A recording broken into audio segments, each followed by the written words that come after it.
역사 속에서 수많은 이야기가 흘러간다. 신화와 전설, 공포와 금기가 뒤섞인 이야기들.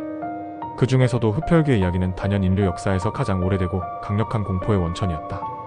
하지만 이 이야기들은 단순한 공포와 전설의 차원을 넘어 실제 역사와 교차한다. 이제 우리는 그 전설 속에서 역사적 사건과 인물들을 찾아 떠날 것이다. 최초의 이야기는 15세기 루마니아에서 시작된다. 블라드 체페슈, 드라큘라로 알려진 이 인물은 역사상 가장 잔혹한 군주 중 하나였다. 그러나 그는 단순히 피를 좋아하는 잔혹한 인물이 아니었다. 그는 적들을 두려움에 떨게 하기 위해 피로 물든 형벌과 의식을 사용했다. 블라드는 피를 단지 처형의 수단으로만 이용한 것이 아니었다. 전설에 따르면 그는 적들의 피를 마시며 그들의 힘을 흡수한다고 믿었다. 루마니아의 오래된 기록에 따르면 전투가 끝난 뒤 그의 성 앞에 설치된 장대 위에 찔린 수백의 희생자들의 피가 성의 해자에 흘러들었다고 전해진다. 이는 단순한 공포를 넘어 그를 신화적 존재로 만들었다. 그리고 이 전설의 뒤를 이어 또 다른 핏빛 인물이 유럽을 뒤흔들었다.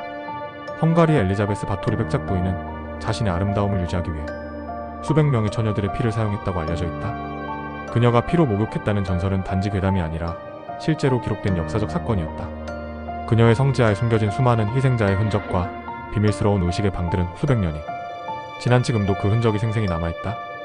당시 헝가리의 귀족들은 파토리의 의식이 실제로 불멸을 위한 것이라 믿었다. 그녀는 결국 그 잔혹한 범죄로 인해 성의 탑 안에 갇혀 생을 마감했다. 하지만 그녀의 이름과 이야기는 시간이 흐를수록 더 강력한 공포의 상징으로 남았다. 이제 우리는 더 먼 곳으로 이동한다. 중국 청나라 시기 강서성의 작은 마을에서는 밤마다 시체들이 무덤에서 일어나 돌아다닌다는 소문이 퍼졌다. 이 시체들은 강시라 불렸고 피를 빨아 생명을 유지한다고 전해졌다. 당시 중국의 역사 기록에 따르면 실제로 마을 주민들이 원인을 알 수 없는 병으로 죽어나갔고 많은 이들이 시체가 되살아나 피를 빤다고 믿었다. 이 이야기들은 전설이나 미신으로 무시하기엔 너무나 구체적이었다. 마을 주민들은 이러한 현상에 맞서기 위해 복숭아나무 말뚝과 부적을 이용한 의식을 치렀다. 당시 중국의 황실 기록에는 이 강시 사건에 대한 상세한 보고서까지 존재하며 이는 전설이 아니라 실제 역사와 얽혀있음을 보여준다. 러시아로 가보자. 18세기 말 러시아 귀족 사회에서는 핏빛 사교계라고 불린 비밀스러운 모임이 존재했다.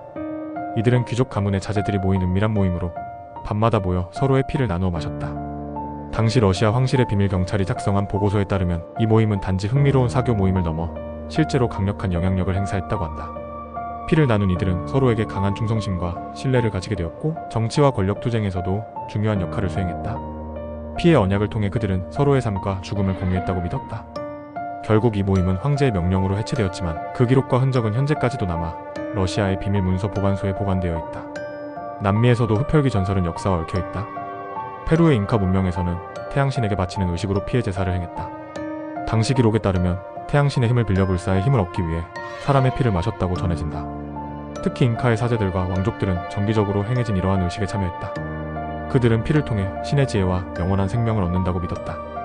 실제로 페루의 고대 유적지에서는 아직도 피로 물든 신전과 제단이 발견된다. 이 제단 위에는 희생된 사람들의 흔적이 고스란히 남아있으며 그 기록은 고대 문서에도 남아있다. 이처럼 전 세계의 역사 속에 존재했던 흡혈귀 이야기는 단순한 공포와 미신을 넘어 실제 역사적 사건과 강력히 연결되어 있다. 이 이야기들은 시대와 장소를 초월하며 인간의 가장 깊은 공포와 욕망을 드러내준다.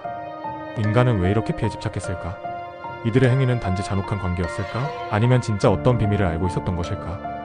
이제 우리는 더 깊은 어둠 속으로 들어갈 준비가 되었다. 핏빛 그림자는 여전히 우리 곁에 머물며 그들이 남긴 기록과 흔적을 통해 진실을 밝혀가고 있다. 피로 물든 역사 속 진짜 인물들, 그들은 과연 우리에게 무엇을 말하려 했던 것일까?